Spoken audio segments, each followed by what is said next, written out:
गुरु प्यारी साध संगत जी, सभी को प्यार भरी राधा स्वामी जी। संगत जी, हम सब जानते हैं कि पंडितों और गुरु के रास्ते बिल्कुल अलग अलग होते हैं, क्योंकि पंडितों के रास्ते में कई तरह के वहमों और उपायों को माना जाता है।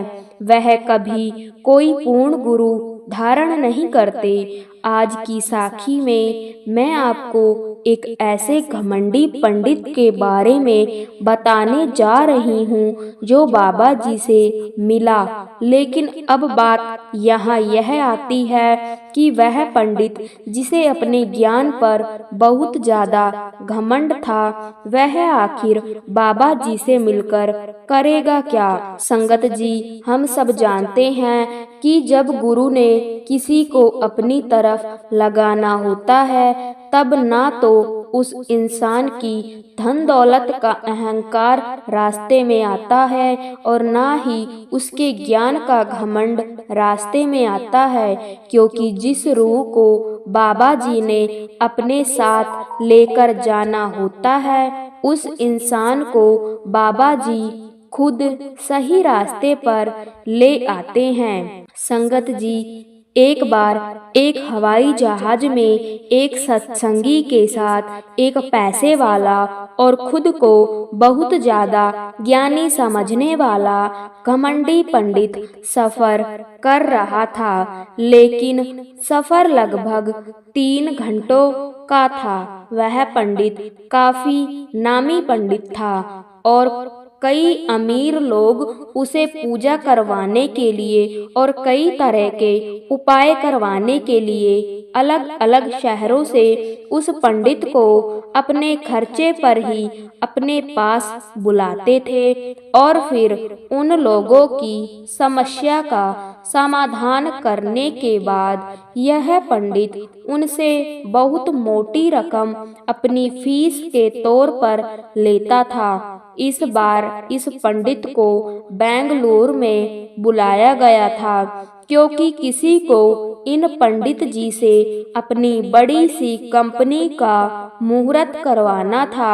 संगत जी, और सफर करते वक्त अपने आसपास बैठे हुए लोगों से बातचीत करना एक आम बात है। तो जब इन पंडित जी ने देखा कि इनके साथ बैठे एक सत्संगी रास्ते में ही भजन सिमरन करते जा रहे हैं, तो पंडित जी से रहा नहीं गया और उन्होंने सत्संगी भाई से पूछ लिया कि यह आप क्या कर रहे हैं। तब सत्संगी भाई ने उन्हें बताया कि मैंने अपने गुरु जी से नाम दान लिया हुआ है और मैं वही भजन सिमरन कर रहा हूँ, क्योंकि हमारे गुरु ने हमें कहा है कि आपके पूरे दिन में जब भी आपको वक्त मिले, जितना भी वक्त मिले, उसे भजन सिमरन पर लगा देना चाहिए। नाम की इस कमाई से हमें 84 के जेल खाने से मुक्ति मिल जाएगी। सत्संगी भाई की यह बातें सुनकर पंडित मुस्कुराने लग गया और उस सत्संगी भाई से पूछने लगा कि क्या आप बता सकते हैं कि आपके जिन गुरु ने आपको नाम दान दिया है, उन्हें कितने वेदों का ज्ञान है।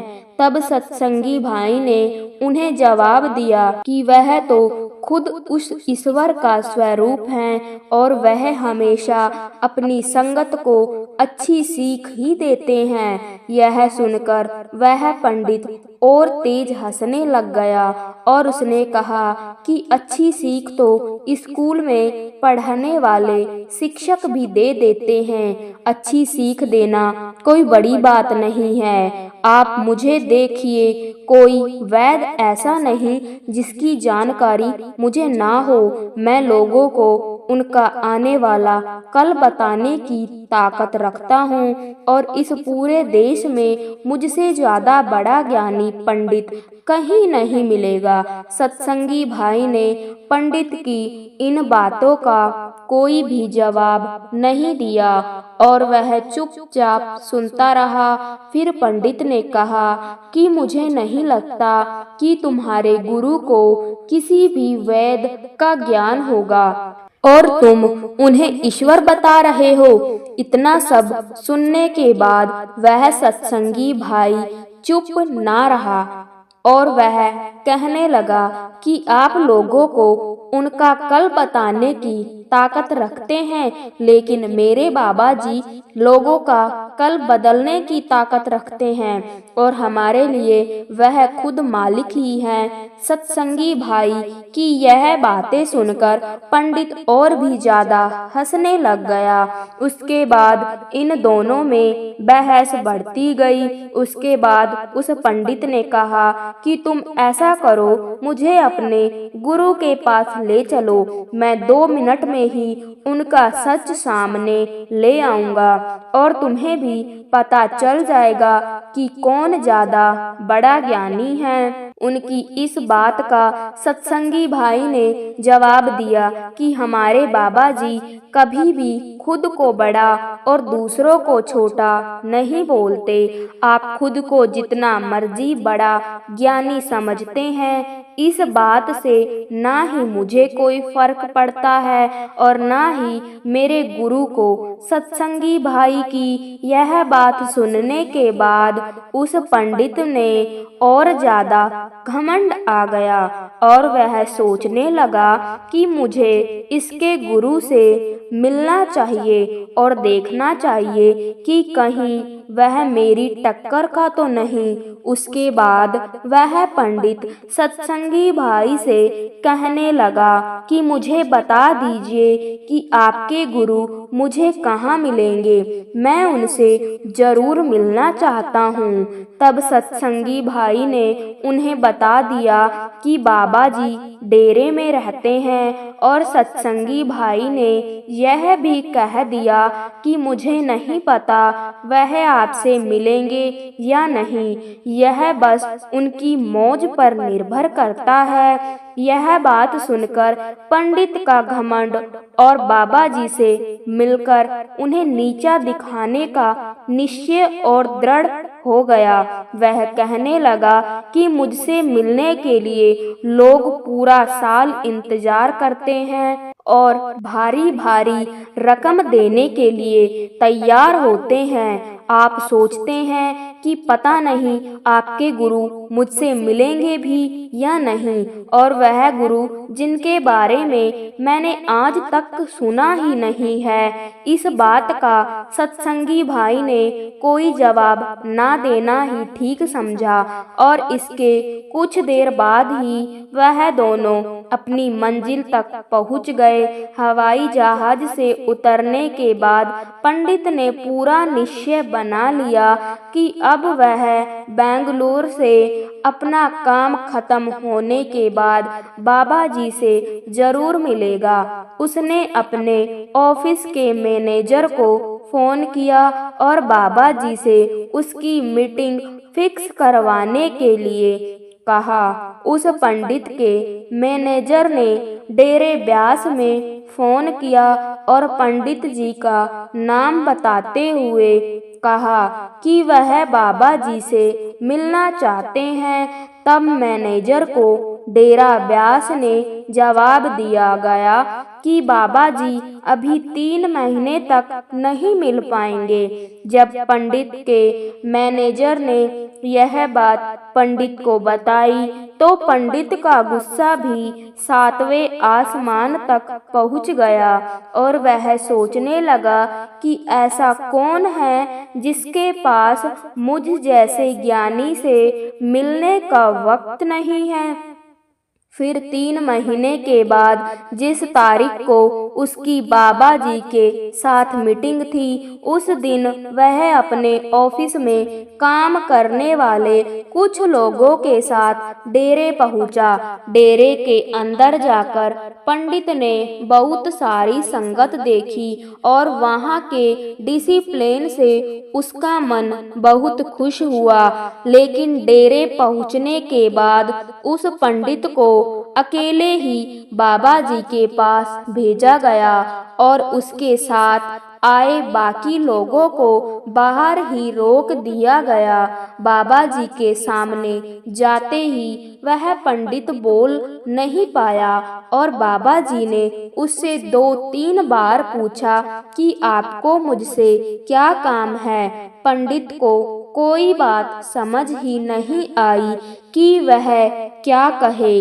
बाबा जी के कई बार पूछने के बाद उस पंडित ने कहा कि मैं बेंगलोर जा रहा था, तब मुझे हवाई जहाज में आपका कोई सत्संगी मिला और उसके मुंह से आपकी इतनी तारीफ सुनने के बाद मेरा मन हुआ कि मैं आपसे मिलने आऊं।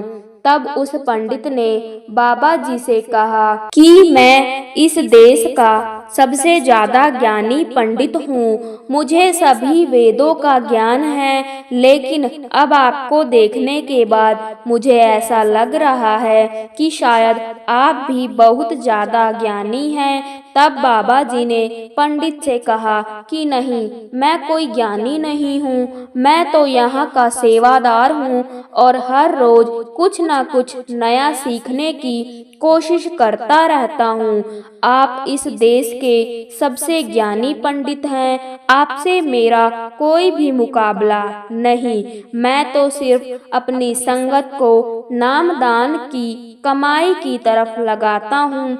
उन्हें मैं बस इतना कहता हूँ कि अगर वह भजन सिमरन नहीं करेंगे और उस मालिक को याद नहीं करेंगे तो वह इस जन्म मरण की क्रिया से मुक्ति नहीं हो पाएंगे। इससे ज्यादा मुझे कोई भी ज्ञान नहीं। बाबा जी की बातें सुनने के बाद वह पंडित हैरान हो गया कि इतने बड़े डेरे का गुरु और जिसकी इतनी ज्यादा संगत है, वह खुद को यहाँ का सिर्फ एक सेवादार बता रहा है। वहाँ खड़े होकर पंडित धीरे धीरे अपनी सुध बुध खोता जा रहा था और अचानक उसके मुंह से निकला कि क्या मुझे भी नामदान की कमाई करना सिखा दोगे। तब बाबा जी ने कहा कि आपको मुझसे कुछ सीखने की क्या जरूरत है, आपको तो सभी वेदों और ग्रंथों का ज्ञान है। इतने ज्ञानी होते हुए आप मुझे कह रहे हैं कि मैं आपको कुछ सिखाऊं। तब उस पंडित ने कहा कि मैं नहीं जानता कि 84 के जेल खाने से कैसे बचा जाए। इतने ग्रंथ और वेद पढ़ने के बाद भी मैं नहीं जान पाया कि जन्म मरण से कैसे मुक्ति पाई जाए। मैं आज तक कई ज्ञानी लोगों से मिल चुका हूँ और वह हमेशा यही कोशिश करते रहे कि खुद को मुझसे ज्यादा बड़ा ज्ञानी साबित कर पाए, लेकिन कभी कर नहीं पाए। लेकिन आप इतने बड़े गुरु होते हुए भी खुद को यहाँ का सेवादार बता रहे हैं। मैं आज तक आप जैसी रूह से नहीं मिला। संगत जी, पंडित इस छोटी सी मुलाकात में ही बाबा जी का मुरीद बन गया था और वह बाबा जी से जिद करने लगा कि जब तक आप मुझे जन्म मरण से मुक्त होने का रास्ता नहीं समझाएंगे, मैं यहाँ से नहीं जाऊंगा। बाबा जी ने उन्हें कहा कि मैं तुम्हें नाम दान दे दूंगा, लेकिन उससे पहले तुम्हें एक काम करना होगा। तुम्हें जितना भी ज्यादा ज्ञान है सबको एक कागज पर लिखकर मेरे पास ले आओ। पंडित को कई वेदों और शास्त्रों का ज्ञान था, इसलिए उसने बाबा जी से 10 दिनों का वक्त मांगा और 11वें ही दिन वह अपने उस ज्ञान के लिखे हुए कई हजारों पन्ने लेकर बाबा जी के सामने पहुंच गया। तब बाबा जी ने उसे कहा, इतने हजारों पन्ने पढ़ने में कई साल निकल जाएंगे, तुम इतने विस्तार में क्यों लिखकर आए हो? सिर्फ इन सब का सार लिखकर ले आओ। पंडित फिर वहां से चला गया और 2 दिन के बाद 60 पन्नों पर एक सार लिखकर बाबा जी के सामने पहुंच गया। बाबा जी ने उन पन्नों को भी ज्यादा बताया और कहा कि तुम्हें जितना भी ज्ञान है उन्हें कम से कम शब्दों में लिखकर लाओ। इसके बाद वह पंडित फिर से 4 पन्ने अपने ज्ञान के सार के भरकर ले आया। बाबा जी ने उन 4 पन्नों को भी ज्यादा बताया और पंडित से कहा कि इससे भी कम शब्दों में लिखकर ले आओ। लेकिन अब पंडित को बाबा जी की बात समझ आ गई थी कि बाबा जी आखिर कहना क्या चाहते हैं, और वह बाबा जी के सामने कोरा कागज लेकर हाजिर हो गया, जिसे देखकर बाबा जी मुस्कुराने लगे और उन्होंने कहा कि अब तुम नामदान के काबिल हो चुके हो। संगत जी, इतने वक्त तक वह पंडित खुद को बाबा जी के आगे ज्ञानी ही बता रहा था, और जो पहले ही ज्ञानी हैं उन्हें पूर्ण गुरु की क्या जरूरत। लेकिन बाद में वह पंडित समझ गया कि जो ज्ञान उसे है उस ज्ञान से सचखंड की प्राप्ति नहीं होती, और बिल्कुल कोरा कागज ले जाने का मतलब था कि वह अपने ज्ञान के घमंड को भूलकर खुद को बिल्कुल खाली करके गुरु के आगे नामदान की बख्शिश की प्रार्थना कर रहा है। और जो लोग अपने घमंड अहंकार को खत्म करके खुद को बिल्कुल एक बच्चा सा बनाकर बाबा जी के आगे अरदास करते हैं, बाबा जी उन्हें अपने गले से लगा लेते हैं। संगत जी, गुरु के आगे घमंड और अहंकार का कोई काम नहीं। बाबा जी तो सब जानते हैं कि कौन कैसी सोच के साथ उनके सामने आकर खड़ा है, और बाबा जी उस पंडित को उसके पिछले जन्मों के कारण अपने साथ जोड़ना चाहते थे। इसलिए उस पर बाबा जी ने इतनी कृपा करी कि जिस पंडित ने बाबा जी का भी कभी नाम ही नहीं सुना था, वह पंडित बाबा जी का मुरीद बन गया। साध संगत जी, अगली साखी है कि जैसी करनी वैसी भरनी, जैसी करनी वैसी भरनी। यह वाक्य तो आपने सुना ही होगा, अर्थात जैसे आप कर्म करोगे वैसा ही आपको फल भी प्राप्त होगा। मेरा एक प्रश्न है, क्या आप इस बात पर यकीन करते हैं? वैसा ही आपको फल भी मिलेगा। अब आप में से अधिकांश लोगों के मन में यह प्रश्न जरूर उठ रहा होगा कि आखिर इसमें पूछने वाली बात क्या है। यह तो सत्य ही है कि जैसे हम कर्म करेंगे वैसा ही हमें फल भी मिलेगा। लेकिन एक बार के लिए आंखें बंद करके अपने आप से यह प्रश्न कीजिए, देखिएगा कि आपको इस प्रश्न का उत्तर स्पष्टता से नहीं मिल पाएगा।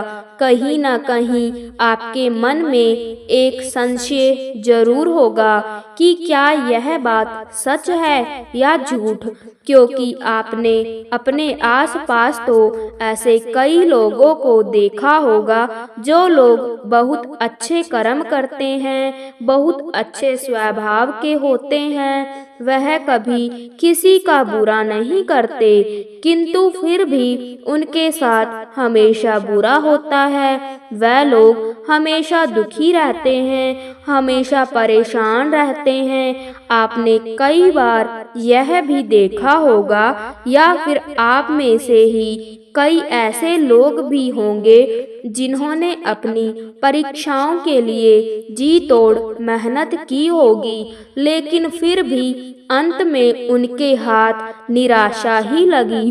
तो इसका अर्थ क्या हुआ? इसका अर्थ यह है कि जिन भी महापुरुषों ने इस कहावत को कहा है, क्या यह झूठ है? क्या वह महापुरुष गलत थे?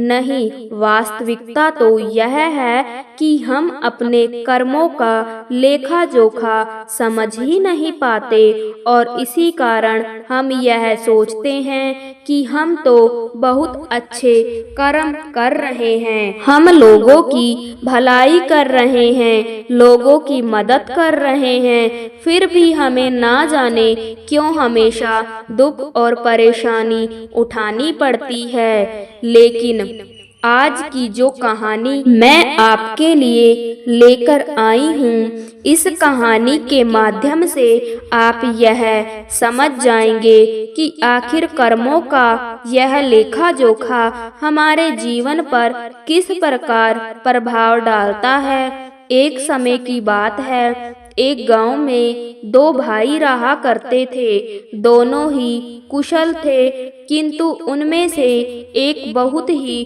क्रूर, घमंडी और बहुत चालाक था। वहीं पर दूसरा भाई बहुत ही शांत स्वभाव का और बहुत अच्छी प्रवृत्ति वाला था। बड़ा भाई, जो कि बहुत क्रूर था, बहुत चालाक था, उसने धोखा देकर अपने छोटे भाई की सारी जमीन जायदाद अपने नाम करवा ली थी, और छोटे भाई के नाम पर कुछ भी नहीं बचा था। उसे तो बस एक टूटी फूटी झोपड़ी मिली थी, जिसमें वह और उसकी पत्नी रहा करते थे।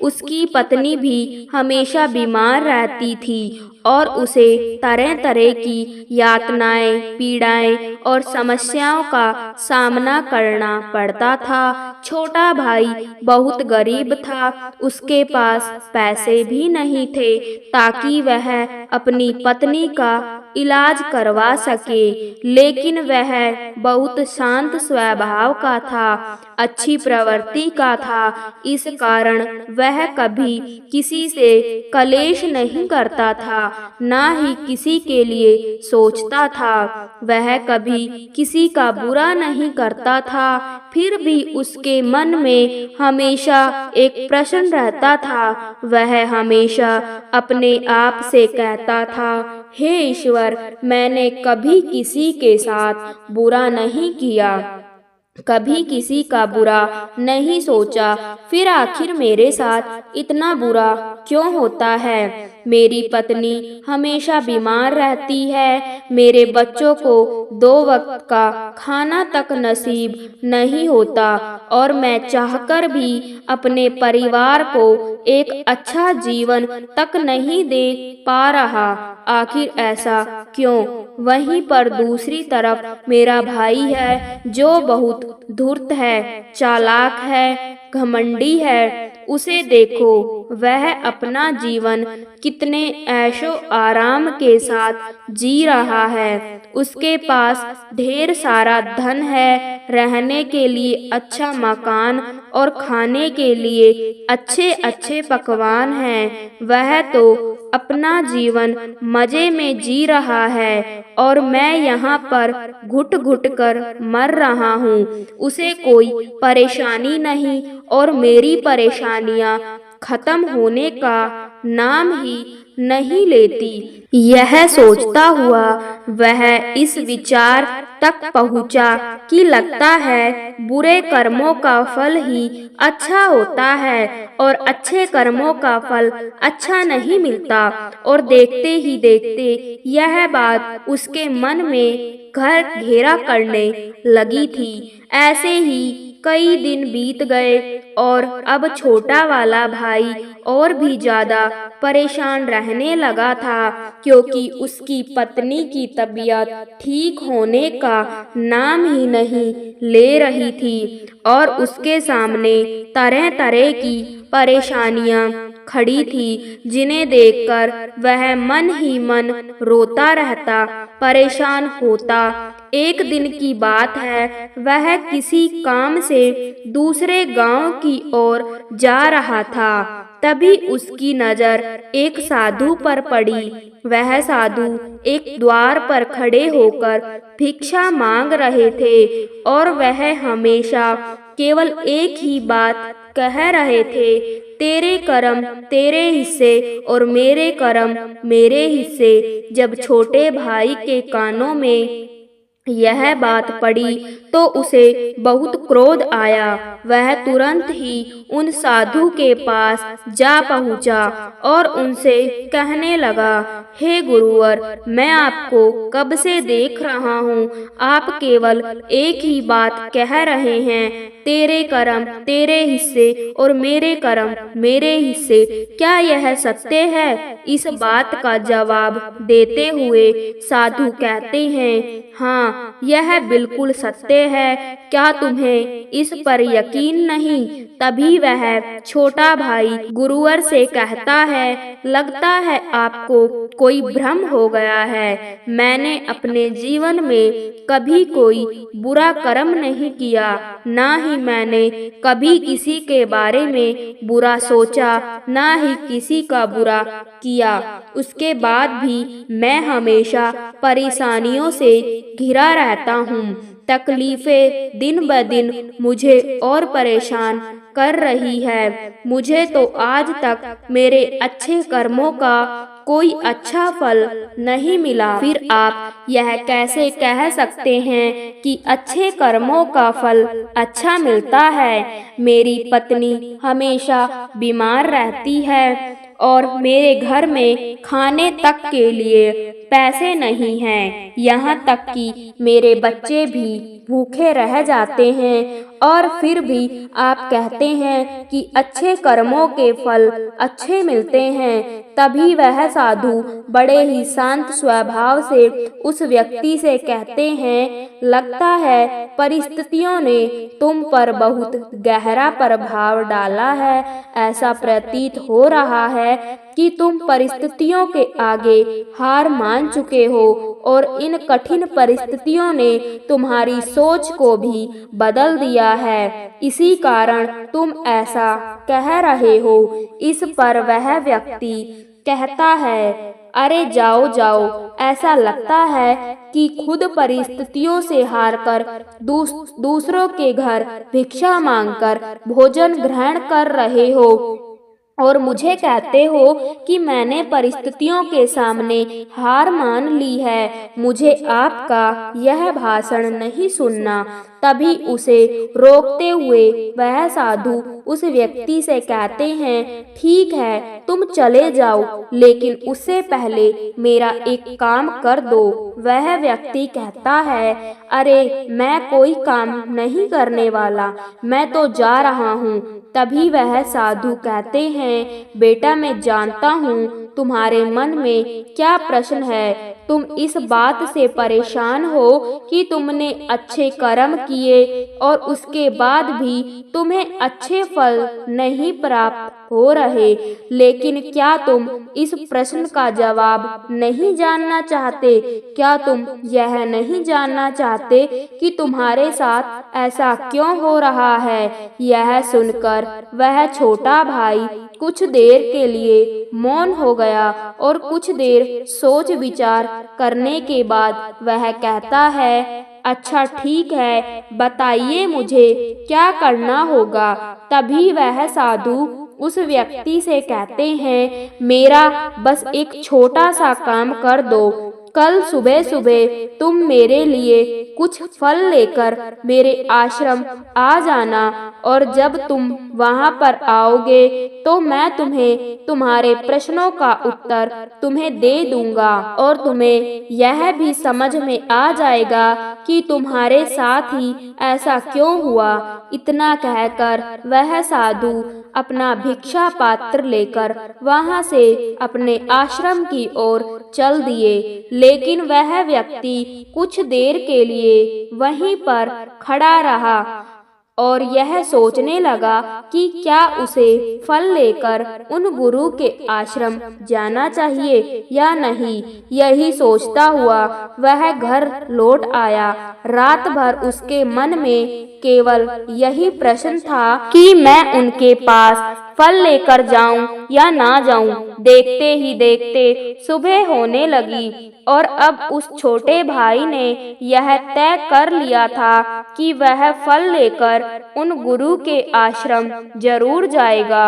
वह घर से निकलता है और कुछ फल खरीदता है, जिसे लेकर वह उन गुरु के आश्रम की ओर चल पड़ता है। उन गुरु का आश्रम थोड़ी दूरी पर था और उसका रास्ता पड़ोस के जंगल से होकर गुजरता था, इसलिए उस रास्ते पर कोई हलचल भी नहीं थी और जगह जगह पर लंगूर और बंदर दिखाई दे रहे थे। जब वह छोटा भाई फल लेकर उन गुरु के आश्रम जा रहा था, तभी उन बंदरों को देखकर उसके मन में यह विचार उठता है कि क्यों ना यह फल उन बंदरों को खिला दे।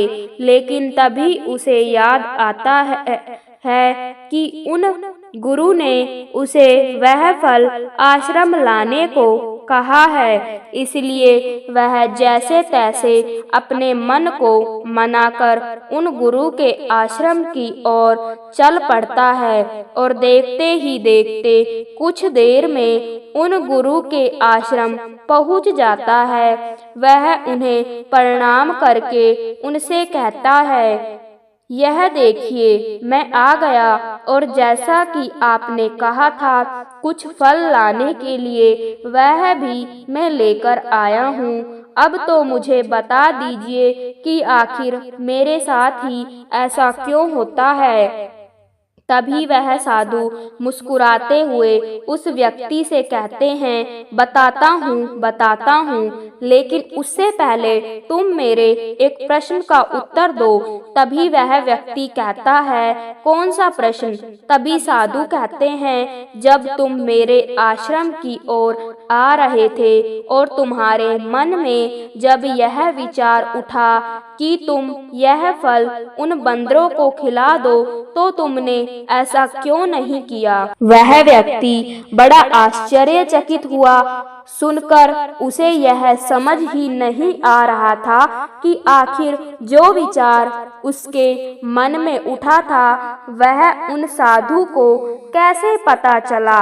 तभी वह व्यक्ति दोनों हाथ जोड़कर उन साधु से कहता है, हे गुरुवर, यह बात तो मेरे मन में थी, किंतु आपको कैसे पता चली कि मैं बंदरों को फल खिलाना चाहता था।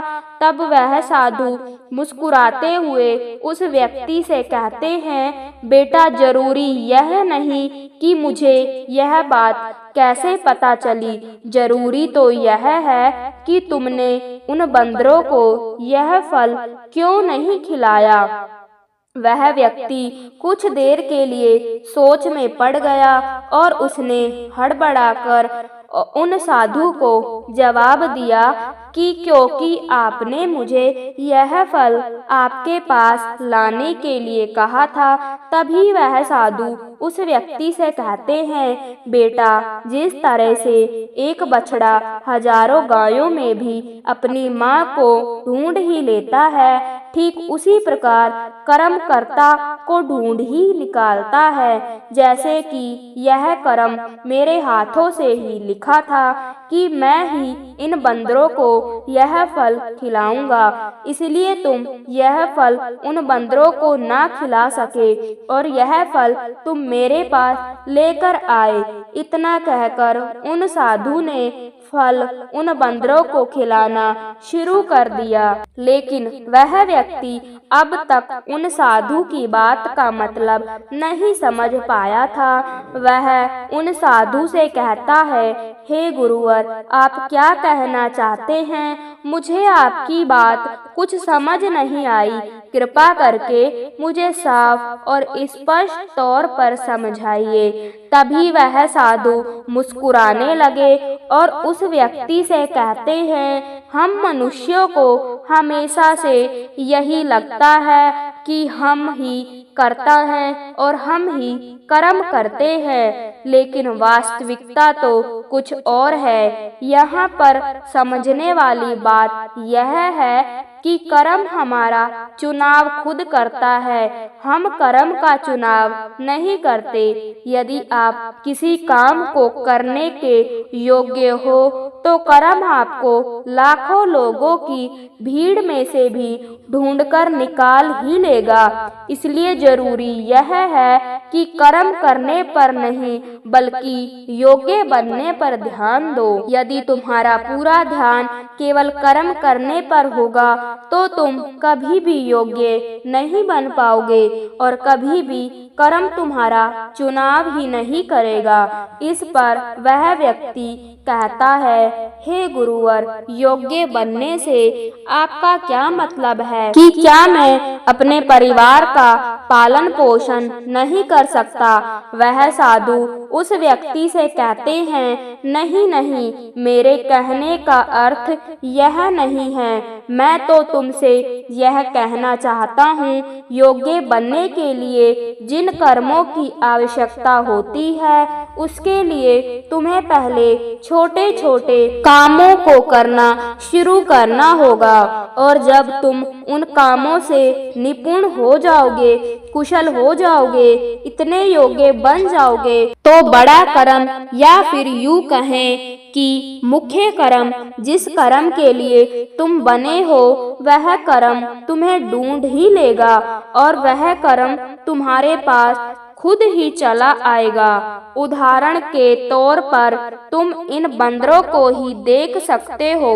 यह बंदर जब छोटे होते हैं तब से ही यह पेड़ों पर चढ़ना सीखते हैं, गुलाटियां चलाना सीखते हैं, दौड़ना सीखते हैं, छलांग लगाते हैं। शुरू में इन्हें तकलीफ होती है, यह कभी गिर जाते हैं तो कभी इन्हें चोट भी लगती है, लेकिन धीरे धीरे यह उन कामों में निपुण हो जाते हैं, कुशल हो जाते हैं और उसके बाद इनका भोजन इन तक ही पहुंच जाता है। इसलिए अपनी रोजमर्रा की जिंदगी में भी छोटे छोटे कर्म करते रहो और जब तुम इन कर्मों से अपने आप को उस योग्य बना लोगे तो बड़ा लक्ष्य तुम तक खुद चला आएगा और तुम किसी भी बड़े लक्ष्य को प्राप्त कर सकोगे। आगे साधु उस व्यक्ति से कहते हैं, और यदि तुम योग्य बनने के लिए कर्म करोगे ही नहीं तो दूसरे लोगों के कर्म भी तुम पर हावी होने लगेंगे, तुम्हारे जीवन को प्रभावित करने लगेंगे। उदाहरण के लिए तुम्हारी पत्नी को ही ले लो। तुम्हारी पत्नी कई दिनों से बीमार है और उसकी तबीयत ठीक ही नहीं हो रही और तुम यह सोचते हो कि पता नहीं तुम्हें किन कर्मों की सजा मिल रही है। तुम अपने आप को अभागा समझते हो, लेकिन वास्तविकता तो कुछ और ही है। तुम्हें यहाँ पर यह समझने की आवश्यकता है कि तुम्हारी पत्नी बीमार अपने कर्मों से है, ना कि तुम्हारे कर्मों से। हो सकता है कि तुम्हारी पत्नी ने अतीत में ऐसा कोई कर्म किया हो जिसकी सजा वह आज भुगत रही है, और तुम्हारी पत्नी के कर्मों के कारण ही तुम्हें भी दुख झेलना पड़ रहा है, तकलीफ उठानी पड़ रही है, परेशानियों का सामना करना पड़ रहा है।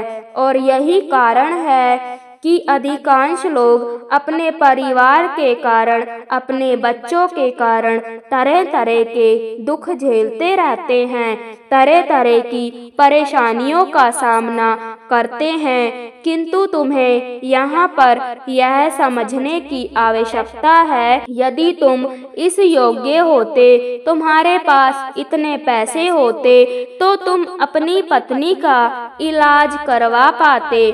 और तो और यह भी हो सकता था, यदि तुम इस योग्य होते तो तुम्हारा विवाह किसी दूसरी स्त्री के साथ हुआ होता जो स्वस्थ होती, लेकिन तुम उस योग्य थे ही नहीं। और यही कारण है कि तुम अपनी पत्नी के कारण आज दुखों में डूबे हुए हो। किंतु अब तक कुछ भी नहीं बिगड़ा। यदि तुम अब भी योग्य बन जाओ तो दूसरों के कर्म तुम्हें कभी भी प्रभावित नहीं कर पाएंगे। आगे वह सन्यासी उस युवक को चेतावनी देते हुए कहते हैं, मेरी एक बात हमेशा याद रखना, तुम्हें वह नहीं मिलता जो तुम चाहते हो, बल्कि तुम्हें वह मिलता है जिसके तुम योग्य हो। इसलिए कर्म करने से ज्यादा योग्य बनने पर ध्यान दो। अपनी योग्यता बढ़ाओ। केवल कर्म का फल पाने के लिए कर्म मत करो, और फिर तुम कभी भी इन परेशानियों से निकल नहीं पाओगे। तभी वह व्यक्ति उन साधु के सामने दोनों हाथ जोड़कर उनसे कहता है, हे गुरुवर, आप हमेशा योग्य बनने की बातें कर रहे हैं, किंतु आप यह नहीं बता रहे हैं कि मैं अपनी योग्यता को किस तरह से बढ़ाऊं ताकि मेरा मुख्य कर्म मुझे ढूंढ ले।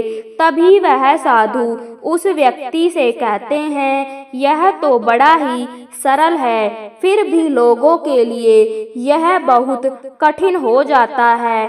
सबसे पहला उपाय यह है कि जो भी कर्म तुम कर रहे हो उस कर्म को कर कर कर भूल जाओ। अर्थात योग्य बनने के लिए जो भी कर्म तुम कर रहे हो उसे याद रखो, उसे भूल जाओ। यह मत सोचो कि जो तुमने कर्म किया है उसका फल तुम्हें कब और क्या मिलेगा। इसलिए तो कहा जाता है कि कर्म करो, फल की चिंता मत करो। यदि तुम्हारा मन हमेशा फल की चिंता में ही लगा रहेगा तो इसका अर्थ यह हुआ कि तुमने वास्तविक तौर पर कोई कर्म किया ही नहीं। और हम में से अधिकांश लोग यही गलती करते हैं। उन्हें लगता है कि वह एक अच्छा कर्म कर रहे हैं जिसका फल भी उन्हें अच्छा ही मिले। उनका सारा ध्यान केवल फल पर होता है, और यही कारण है कि वह अधिकांश दुखी होते हैं, क्योंकि जब उन्हें फल नहीं मिल पाता, या फिर यूं कहें कि जब उन्हें अपने मनवांछित फल नहीं मिल पाता, तो उनके मन को ठेस पहुंचती है और वह लोग दुखी रहने लगते हैं, परेशान रहने लगते हैं, और हमेशा यही सोचते हैं कि मैंने तो अच्छे कर्म किए थे, फिर भी मुझे अच्छे फल क्यों नहीं मिल रहे। और उनका यही सोचना उन्हें अपने लक्ष्य से भटका देता है। हाँ, आप यह जरूर कर सकते हैं, अपना कर्म करने के बाद उसका आकलन जरूर करें, लेकिन फल की चिंता ना करें। तभी वह व्यक्ति उन साधु से कहता है, हे गुरुवर, आप कह रहे हैं फल की चिंता मत करो, लेकिन जो कर्म किए हैं उसका आकलन जरूर करो, तभी संभव है। वह साधु बड़े ही शांत स्वभाव से उस व्यक्ति से कहते हैं, जब तुम कोई कर्म करते हो तो तुम्हारे मन में हमेशा फल की चिंता होती है, जबकि तुम्हारे मन में फल की चिंता ना होकर यह चिंता होनी चाहिए कि जो भी कर्म मैंने किए हैं, क्या उस कर्म में मैंने अपना 100% दिया है या नहीं। जब मैं वह काम कर रहा था तो मेरा ध्यान पूरी तरह से उस काम पर था या नहीं, कहीं मेरा ध्यान भटक तो नहीं रहा था। यदि तुम इन चीजों पर विचार करोगे, यह प्रश्न खुद से करोगे, तभी वास्तविक तौर पर तुम खुद का आकलन कर पाओगे। और जब तुम पूरे ध्यान के साथ किसी कर्म को करोगे तो तुम्हारे ध्यान की शक्ति भी बढ़ेगी और तुम्हारे कर्म करने की योग्यता भी बढ़ेगी। किंतु यदि तुम यह सोचते हो कि तुम्हें तो केवल कर्म करना है और केवल यही सोचकर तुम कर्म करते चले जाओगे, तो तुम्हें कर्म का फल कभी प्राप्त नहीं होगा और ना ही तुम कभी योग्य बन पाओगे।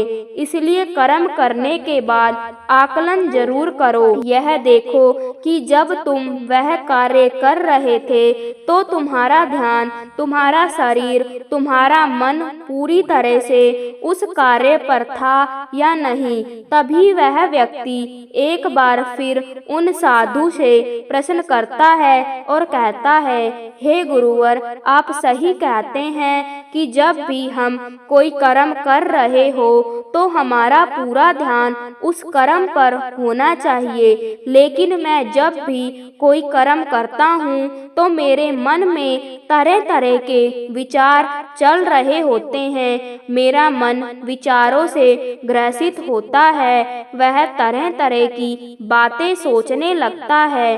तो ऐसे में मैं अपने मन को किस तरह से केवल एक ही कर्म पर टिका सकता हूँ, तभी इसका कोई उपाय है। वह साधु मुस्कुराते हुए उस व्यक्ति से कहते हैं, जब तुम कोई कर्म कर रहे हो और उसमें जब तुम अपना पूरा भाव लगा देते हो, अर्थात कर्म करते समय अपना पूरा भाव डाल देते हो, तो तुम्हारा मन, शरीर और तुम्हारे भाव उसी कर्म पर केंद्रित हो जाते हैं और तुम पूरी निष्ठा, प्रेम और सद्भाव के साथ उस कर्म को कर पाते हो, अर्थात अपना 100% दे पाते हो। और वहीं पर जब तुम केवल कर्म करने की सोच से ही कर्म करते हो तो तुम उसमें अपना भाव नहीं लगा पाते और ना ही तुम उसमें अपनी पूरी निष्ठा लगा पाते हो। इसी कारण वह कर्म कर्म नहीं रह जाता और ना ही उसका कोई फल तुम्हें प्राप्त होता है। आगे वह साधु उस व्यक्ति से कहते हैं, यदि कोई भी मनुष्य इन बातों को सही तरीके से अपने जीवन में उतारे, इन बातों को ध्यान रखकर कर्म करे, तो वह अपने आप को योग्य बना सकता है। और एक बार जब वह योग्य बन जाता है तो कर्म उसे कहीं से भी खोज कर निकाल लेगा और वह जीवन में किसी भी सफलता को प्राप्त कर पाएगा। इतना कहकर वह साधु शांत हो गए और वह छोटा भाई भी अब यह समझ चुका था कि उसके अच्छे कर्मों का फल उसे अच्छा क्यों नहीं मिल रहा था। उसने उन गुरु को प्रणाम किया और वापस घर की ओर लौट गया। संगत जी, आज की साखी अच्छी लगी हो तो कमेंट बॉक्स में जरूर बताइएगा। वीडियो को लाइक, शेयर और चैनल को सब्सक्राइब जरूर कीजिएगा। राधा स्वामी जी।